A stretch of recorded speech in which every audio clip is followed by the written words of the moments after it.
Un grand bonjour à toutes et à tous. Merci d'être avec nous sur la chaîne Tech & Co, sur l'univers Tech & Co.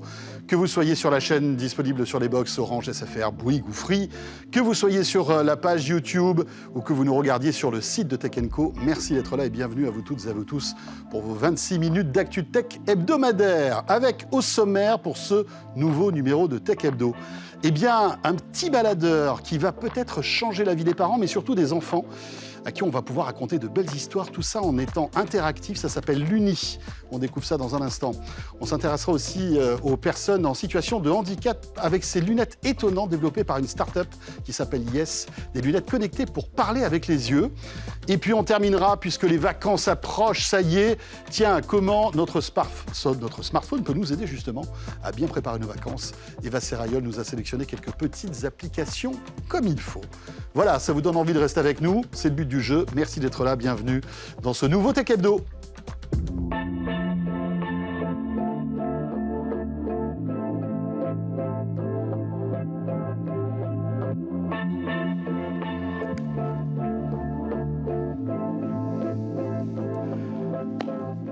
Et puis tiens, j'oubliais, vous pouvez aussi nous retrouver sur l'appli RMC BFM Play qui, vous le savez, est là pour réunir tous les contenus du groupe Altis Média, que ce soit les contenus d'RMC, RMC Découverte, BFM TV, BFM Business, mais aussi toute la plateforme Tech & Co. En tout cas, merci d'être là. Tout de suite, on commence par l'actu de cette semaine.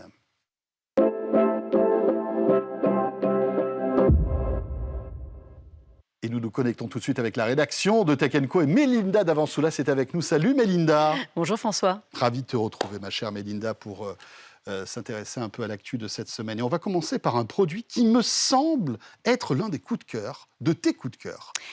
C'est un petit baladeur qui a l'air bien sympathique pour les enfants. Écoute, c'est tout nouveau, tout beau. Je te l'amène. Il vient d'être annoncé. Il a été annoncé aujourd'hui même. Exclusivité. Et voilà, et tu peux le voir. Ça s'appelle Flamme. C'est un baladeur interactif. Alors, on le doit à une start-up qui s'appelle l'Uni. Tu dois te souvenir, ils avaient conçu la fabrique à histoire, cette petite boîte sans écran qui permettait aux enfants d'écouter des histoires. Eh bien, on prend la même idée, mais on passe à l'étage au-dessus. L'Uni, la fabrique à histoire, c'était pour les tout petits. Là, on est pour les 7-11 ans. Alors, ça a des airs d'iPod. Vous nous en avez pas parlé au CES, tiens, de ça. Non, mais c'est dans la même mouvance que cette tablette. C'est dans la même mouvance. C'est dans cette même mouvance de faire de la tech sans faire de la tech. Oui. Voilà, c'est un produit tech, mais qui n'a pas, alors on va dire pour les enfants, les travers, c'est-à-dire l'écran permanent, des choses comme ça. Eux, ce qu'ils veulent surtout, c'est garder l'interactivité pour l'enfant, mais pas d'écran. Ce n'est pas un écran tactile qu'il y a dessus. Par exemple, on peut le toucher pour choisir, sélectionner ses histoires, ses menus, mais il y a ces boutons physiques qui doivent perdurer. Maëlle, la créatrice, elle veut vraiment garder ces boutons pour que l'enfant continue d'avoir ses réflexes manuels pour avoir des options. Et puis on n'est pas tout le temps donc en train de manipuler un écran. Exactement. Et regarder un écran. Il n'y a pas d'internet dessus. Le seul Wi-Fi, il est interne, mais il permet de se connecter au smartphone ou à la tablette de ses parents pour charger des histoires, faire des mises à jour, télécharger à terme de la musique, parce qu'elle espère en faire un baladeur interactif, mais aussi pour de la musique. Pas mal. Il y a 2 boutons, lecture et pause, tu vois, c'est quand même ultra minimaliste. C'est lancé aujourd'hui sur la plateforme Ulule. C'est un projet en crowdfunding. Ce sera véritablement disponible en magasin sur la fin de l'année, juste avant Noël. Il y aura 10 livres audio dans la bibliothèque. Donc, on les charge et les livres sont interactifs. L'enfant fait des choix dedans. Donc, on veut vraiment qu'il réfléchisse en permanence. Il écoute l'histoire et on lui propose plusieurs choix en fait, pour poursuivre l'histoire. Exactement, des cheminements dans l'histoire. Chaque livre coûtera environ 15 €, ce qui est assez classique sur ce genre de format pour des livres numériques. C'est pas donné, hein. C'est pas donné, mais c'est souvent le prix parce qu'en fait, c'est une bibliothèque qui est intégralement conçue en interne et les ouvrages sont conçus en interne. Ils ont quand même 2 partenariats à noter avec les créateurs du jeu Loup-garou. Ce fameux jeu qui plaît beaucoup, il y aura des histoires autour de loup-garou, autour de donjons et dragons, pour aller dans la mouvance des jeux de rôle et les initier donc dès 7 ans. C'est vraiment un objet en fait, qui veut sécuriser les parents. Il n'y a pas d'écran. Il y a même une coque en plastique supplémentaire dessus pour être sûr qu'ils ne cherchent pas à aller sur le tactile. Et puis pour les enfants, voilà, c'est fun, il y a de la couleur. On rigolait en disant que c'était une Game Boy Color. Il y a vraiment cette idée-là. C'est un mix entre Game Boy Color et les premiers AirPods. Mais oui, non mais c'est l'iPod Touch vidéo, tu sais qu'on avait. Il y a ça, mais il y a un côté très 80s, un peu comme la fabrique à histoire avec ce côté rétro. On a le prix déjà ou pas ? En magasin, à la fin de l'année, ce sera 99 € avec un livre. Jusqu'au 23 juin, il y a une pré-campagne sur Ulule et il tombe à 69 €, ce qui me semble être un prix un petit peu plus raisonnable pour ça. Donc voilà, c'était mon petit produit que je voulais te montrer, petit coup de de la cœur tech chouchou. sans tech. Voilà, et puis une initiative française aussi. Et oui, il faut le saluer. Il faut le ce type de saluer choses. aussi. Dans l'actu, quelque chose de moins sympathique, les amis. Tiens, on vit dans un monde avec évidemment des smartphones Android, des télés Android, des modules qui vous permettent de vous connecter à la télé sous Android. Et il faut savoir que ce milieu-là n'est pas toujours très très sain, visiblement. Eh bien non, Linda. on le sait, hein, tout ce qui est virus, malware aujourd'hui, il y a toujours des petits malins pour y aller. Et là, c'est un rapport de Trend Micro, une entreprise de cybersécurité, qui a expliqué qu'il y a actuellement des millions de smartphones Android qui sont à la portée des pirates informatiques et qui sont même déjà piratés. 9 millions de smartphones Android sont vendus avec un logiciel malveillant préinstallé. Oh là là. C'est-à-dire que là, vous n'avez rien fait, vous n'êtes pas allé bidouiller sur Internet, quoi que ce soit. Oui, il est déjà, quand déjà, on l'allume, en fait. Voilà. Alors, ils ne donnent pas les noms, mais il y a quand même une cinquantaine de marques qui sont impactées. C'est pas rien. Alors, la France, on est assez, je dirais pas tranquille, mais sécurisé. Les pays principalement touchés, les États-Unis, le Mexique, l'Indonésie, la Thaïlande et la Russie, 55% des smartphones vendus en Asie seraient concernés. Donc, quand vous faites venir un smartphone d'Asie pour le payer moins cher, pensez-y aussi. 3,8% en Europe seulement de smartphones impactés. Mais c'est fou, qui installe en fait ces malwares? Parce qu'on peut imaginer qu'un téléphone qui est tout neuf, c'est le constructeur qui installe les derniers logiciels. C'est un peu le point un peu bizarre. Alors, ce logiciel, il s'appelle Guerilla. Il permet d'ouvrir ce qu'on appelle les portes dérobées dans le smartphone. Donc, il faut déjà quand même le repérer. Il va prendre le contrôle du téléphone. Il va aller envoyer des messages à votre place, prendre vos données, lire. Il va sur Facebook, il va sur WhatsApp. Et il répond pour vous. C'est génial. C'est sympa comme secrétaire, mais il faut quand même le surveiller. Mais encore faut-il qu'on soit au courant. Voilà. Parce qu'invisiblement, on ne mais l'est sa pas. spécificité, et c'est là où ça peut être un peu plus dangereux, c'est qu'il va essayer d'intercepter, vous savez, ces SMS qu'on reçoit en double authentification. Avec des codes à usage unique pour aller se connecter souvent à des plateformes d'achat. Les banques. Voilà, les banques. Et il essaye d'intercepter ça. Donc il y a les smartphones et il y a les boîtiers télé aussi qui sont concernés. Ça, c'est TechCrunch qui annonce qu'a repéré 2 modèles vendus sur Amazon, donc évitez-les, qui s'appellent Allwinner et Rockchip. Ce sont des boîtiers TV sous Android. Eux, ils ont un autre logiciel qui s'appelle Clickbot. Et lui, il est encore plus fort. Il génère des revenus publicitaires à votre insu. C'est-à-dire qu'il va cliquer à votre place discrètement sur des pubs en arrière-plan. Donc non, mais tout ça pour dire que quand on achète un smartphone et qu'on le fait venir de l'étranger, en Europe, on est assez sécurisé sur tous ces points-là. Faites très très attention à votre smartphone. Et toujours virer les applications qui ne servent à rien, qui sont préinstallées. Bien sûr. Et on en a beaucoup. Hein. C'est comme les PC aujourd'hui, vous avez des antivirus. Enfin, il faut toujours commencer par là. On désinstalle ce qui est bizarre qui inutile. s'installe. Dans l'actualité aussi, tiens, c'est une actu qui est tombée aujourd'hui, Mélinda. C'est Google qui déploie énormément de services, tous plus utiles les uns que les autres. Et là, c'est un service alerte inondation. Voilà, ils avaient déjà fait ça avec les alertes chaleur, pour prévenir justement, anticiper, grâce à leur intelligence artificielle, les risques de vagues de chaleur. Bon, alors c'était des conseils, bien vous hydrater, des choses comme ça, mais ça donnait les zones. Là, ils font la même chose désormais avec une alerte inondation. La plateforme, elle s'appelle Flood Hub. Et en fait, elle va prendre plein de données, les cartes hydrauliques pour voir dans les régions où c'est un peu plus suspect, il y a des risques d'inondation. Et son IA va tout compenser. Et 7 jours avant, elle va être capable de vous dire, attention, il va y avoir dans telle zone, à peu près à telle date, un risque d'inondation. C'est vraiment de la prévention. Ça vient d'être étendu à l'Europe, enfin 80 pays, l'Europe, dont la France. La carte est déjà active. Vous pouvez aller sur la plateforme Flood Hub et vous allez voir, dans votre région, si c'est jaune ou rouge, c'est qu'il y a un risque d'inondation. Ils préviennent. Les informations, elles sont affichées après dans Google Maps et sur Google Search. C'est-à-dire, quand votre région est concernée, comme ils vous géolocalisent, oui, bien sûr. De l'intérêt de mettre sa géolocalisation parfois. Et bien sûr. Et on voit que l'intérêt sur Google Maps, bien sûr. Voilà. Et ça va permettre d'avoir ces informations et donc d'anticiper en fait les risques. On sait que quand il y a une inondation, c'est toute une zone qui est prise par surprise. Là, normalement, 7 jours avant, on a moyen de savoir ça quand même bien et de tout prévoir. Très bien. Alors, c'est rigolo qu'on parle d'inondation alors qu'on est plutôt dans une phase de sécheresse. Quoique, j'étais dans le sud ce week-end, les amis, autant vous dire que la sécheresse, avec tout ce qui est tombé, elle était tout à fait relative. Bon, enfin, là, on referme ma parenthèse personnelle. Pour terminer, tiens, vous savez, Apple a révolutionné le marché des trackers il y a quelques années de cela avec son AirTag.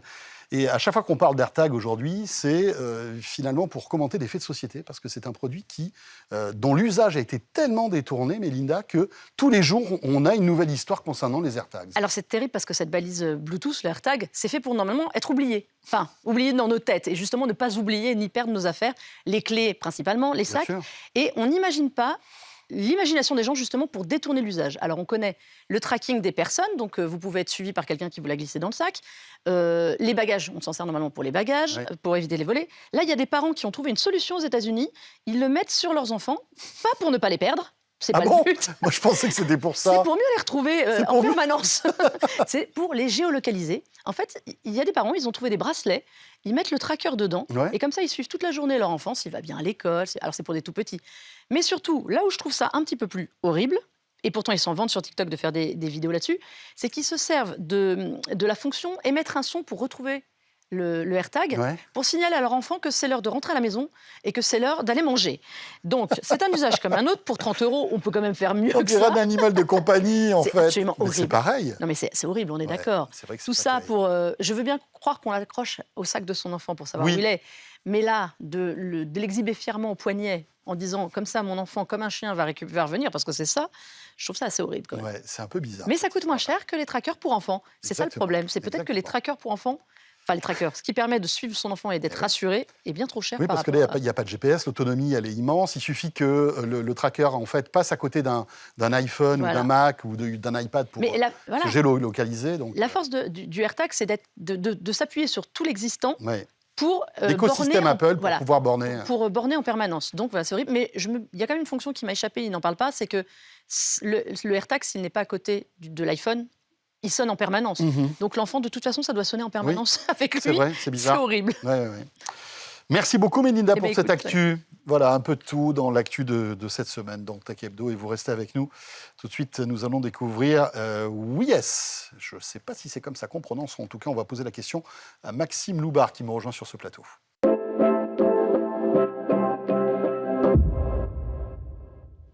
Alors évidemment, c'est pas Yes, c'est Wise.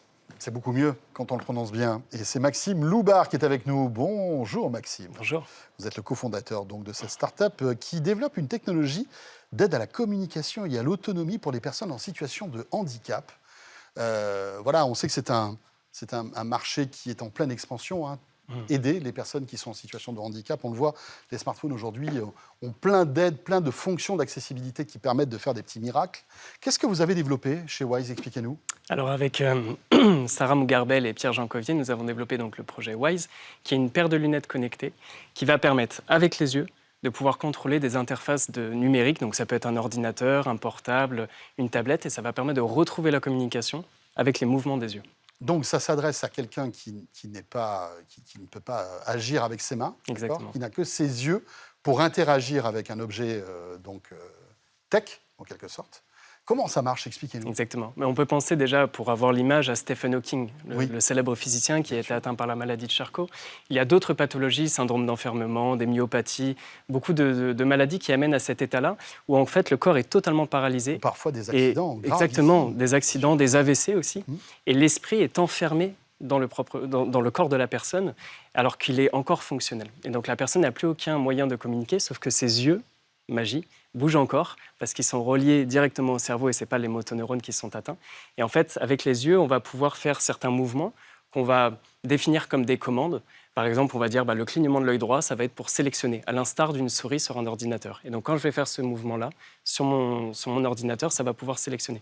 Du coup, je vais pouvoir taper du texte, mais je vais pouvoir aussi aller sur Internet, envoyer un mail, interagir avec des personnes sur les réseaux sociaux. C'est vraiment toutes ces personnes-là qui sont enfermées dans leur propre corps et enfermées chez elles et qui n'ont plus aucune interaction sociale. C'est vraiment l'idée, via la technologie, de leur redonner la capacité de faire corps avec la société. Et là où vous êtes en train de créer une petite révolution, c'est qu'auparavant, ces gens-là n'avaient avec quoi comme interface finalement? Alors, malheureusement, l'interface la plus utilisée l'humain. aujourd'hui, alors c'est l'humain, c'est un alphabet qu'on imprime sur une feuille et on pointe les lettres.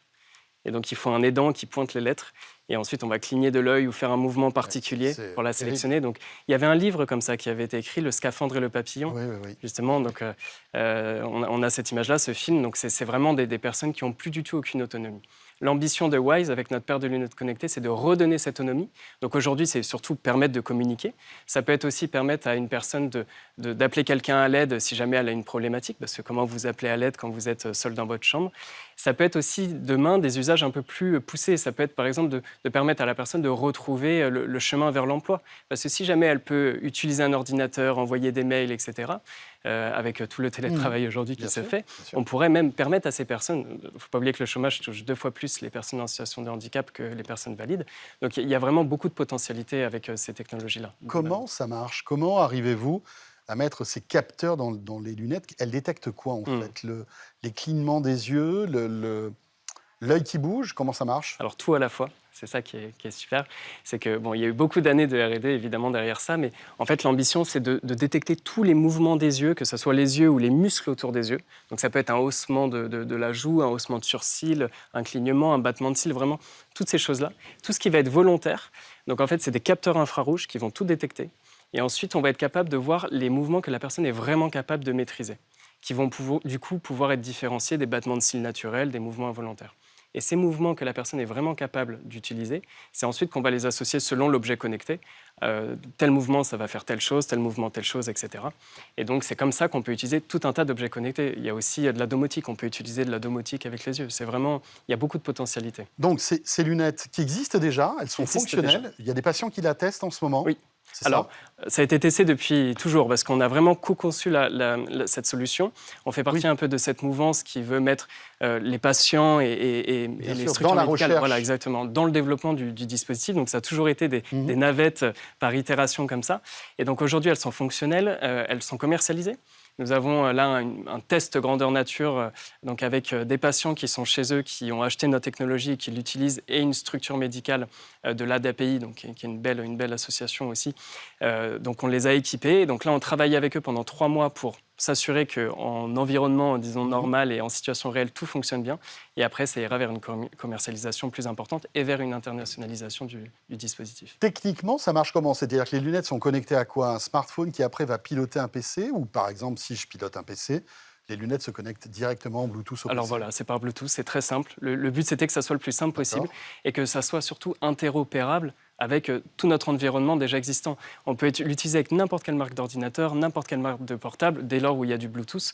Et on a même développé pour des objets connectés qui seraient justement filaires, donc où il y aurait besoin d'un jack, etc. On a développé une extension qui permet aussi de se mettre à ces objets-là. Par exemple, un fauteuil roulant n'a pas forcément le Bluetooth, mais il y a des prises jack qu'on pourrait utiliser pour simuler le petit joystick qu'on utilise. Oui. Et donc là, en fait, avec les lunettes, on pourra faire la même chose. On pourra se connecter en jack, en mini jack, et du coup utiliser avec les yeux le fauteuil roulant. Ça, c'est pas encore effectif, mais ça fait partie des ambitions très prochaines. Alors, évidemment, j'imagine que votre produit suscite beaucoup d'attentes. Il sera disponible quand, en fait? Alors, c'est un produit d'espoir qui, aujourd'hui, effectivement, est déjà disponible, mais sur un petit panel. Ouais. Donc là, dans les tout prochains mois, on va lancer une nouvelle phase de production, sans doute avec un système de prévente, dans l'idée vraiment d'offrir à toutes les personnes qui en ont besoin la possibilité de l'acquérir. Et également, on travaille dès aujourd'hui à la recherche sur les marchés internationaux. Donc on discute avec des revendeurs de matériel médical pour tenter, parce que la maladie n'ayant pas de frontières, pour tenter de mettre la solution entre les mains d'un maximum de personnes. Eh bien voilà, joli projet, ça s'appelle WISE. Merci beaucoup Maxime. Merci pour l'invitation. Merci. Par le plateau de Tech Hebdo, vous en êtes le cofondateur. Et tout de suite, alors que les jours s'allongent et que les températures augmentent, il est temps d'imaginer à quoi vont ressembler nos prochaines vacances. Et Eva Serrayol a enquêté sur le sujet avec une petite sélection d'applis qu'on découvre tout de suite.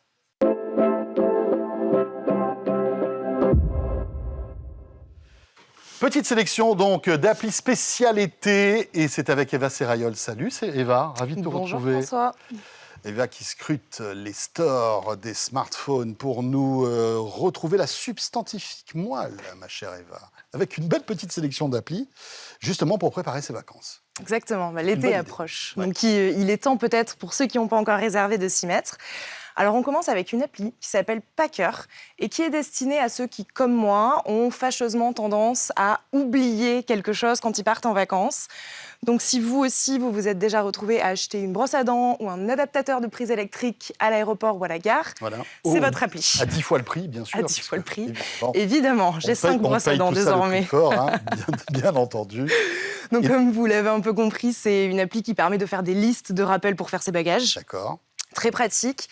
L'étape numéro 1, c'est qu'on ajoute un voyage, on sélectionne la destination et on choisit, et les dates, évidemment, parce que ça calcule ce qu'on prend en fonction de la météo. Ah bon ? Ça, c'est vraiment pas mal. Ouais. Et on indique si c'est pour du loisir ou pour du travail. Donc moi, pour l'exemple, j'ai décidé que je partais de demain jusqu'à dimanche au Mexique. Oui. Voilà, C'est pourquoi un pas. bon choix, Eva. Sympa.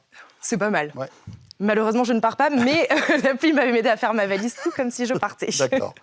Alors, Étape 2. qu'est-ce que l'appli t'a dit? On choisit l'hébergement ensuite. Donc ça peut être, moi j'ai choisi l'hôtel, mais ça peut être le camping, ça peut être une D'accord. résidence secondaire, location, chez des amis, de la famille. Donc il y a pas mal de choix. Étape 3, le mode de transport, avion, bateau, moto, train, voiture, à pied éventuellement si on part sur une randonnée. Et enfin, on choisit les activités. Donc là, c'est pareil, il y a vraiment pas mal de choix. Donc il y a les essentiels de base, les vêtements, trousses de toilette. Il y a une catégorie internationale. Il y a la plage, le sport d'hiver, les randonnées, le festival, une catégorie bébé. Je vous cite pas tout, mais il y en a pas mal. Et pour la blague, j'ai sélectionné l'activité dîner raffiné. J'avais vraiment envie de voir ce que ça donnait. Ça te ressemble tellement. Et donc? Et pour finir, on crée le voyage. Alors, il faut quand même regarder une petite publicité pour avoir notre liste finale. Ouais. Sinon, il faut payer l'appli en format premium, D'accord. évidemment. Donc là, moi, j'ai regardé une pub. Et magie, la to-do list, elle se crée avec les températures, la météo, ce qu'il faut emporter. Et la to-do list, elle va vraiment de tout. On a le coupe-ongle, la pince à épiler, les chaussettes, la veste légère, parce qu'apparemment, il y a des soirées un petit peu fraîches au Mexique cette semaine. Finalement, t'as bien fait de ne pas y aller, Finalement. je pense. Pour l'avion, ils m'ont conseillé de prendre les bouchons d'oreilles, le masque de nuit. Et pour le dîner raffiné, il ne faut pas oublier les bijoux, les talons et la robe, apparemment. Forcément. Voilà. Bon, ça s'appelle Packer, donc c'est pas mal du tout. Et c'est pas mal du tout. Qu'est-ce que tu as trouvé comme autre appli sympa? Alors, avant de partir en vacances, il faut préparer son voyage. Ouais. Et en rentrant, il faut organiser ses photos souvenirs. Alors souvent, on se retrouve avec plein de photos, etc. Donc c'est un peu deux parties, l'avant, l'après, qu'il faut organiser. Eh bien, Polar Steps, elle permet de faire les deux. Et ça, je trouve ça super. Ça marche Alors, bien. quand j'ai ouvert l'appli, j'ai autorisé l'accès déjà, moi, à toutes mes photos. Et ça m'a créé des albums photos en fonction de ce que j'avais déjà et de mes voyages passés. Donc ça, j'ai trouvé ça top parce que j'avais jamais pris le temps de faire d'albums souvenirs. Donc, il n'est jamais trop tard. Ensuite, il y a une partie guide qui est faite par des utilisateurs.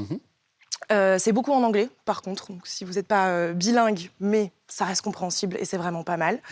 Moi, j'ai choisi de regarder les guides qui concernaient Dublin, en Irlande, parce que c'est une ville que je connais bien. Et à défaut d'y aller, de pouvoir tester vraiment sur place, ça m'a quand même permis de bien comparer. Et j'ai trouvé des classements des meilleurs bars en fonction du goût de la Guinness ou en fonction des concerts. J'ai trouvé des idées de randonnée, des activités culturelles. C'était très complet et j'ai retrouvé tout ce que j'avais aimé faire quand j'étais allée à Dublin. Donc là-dessus, top. Il y a une partie un peu plus réseau social aussi sur ce site, c'est-à-dire qu'on peut suivre des utilisateurs qui, eux, voyagent régulièrement et postent les guides. Donc s'il y a quelqu'un qu'on apprécie, qui est très aventure, etc., on va le suivre et avoir ses notifications. Et dernier onglet que j'ai beaucoup aimé sur cette appli, c'est les statistiques. Donc ça, c'est très sympa. On voit le nombre de pays qu'on a visités, le nombre de jours qu'on a passé à l'étranger et le pourcentage de la planète qu'on a visité. Voilà, c'est un peu une déception. Pour moi, j'ai fait que 2% de la planète. Bon, t'as de la marge encore de progression. J'ai de la marge. En J'ai du tout cas, boulot surtout. Je suis sûr que la prochaine fois que tu partiras en vacances, tu te serviras de Polar Steps. Oui. De Polar Steps. Quoi d'autre aussi? Parce qu'après, il faut préparer son voyage et essayer de payer le meilleur prix possible.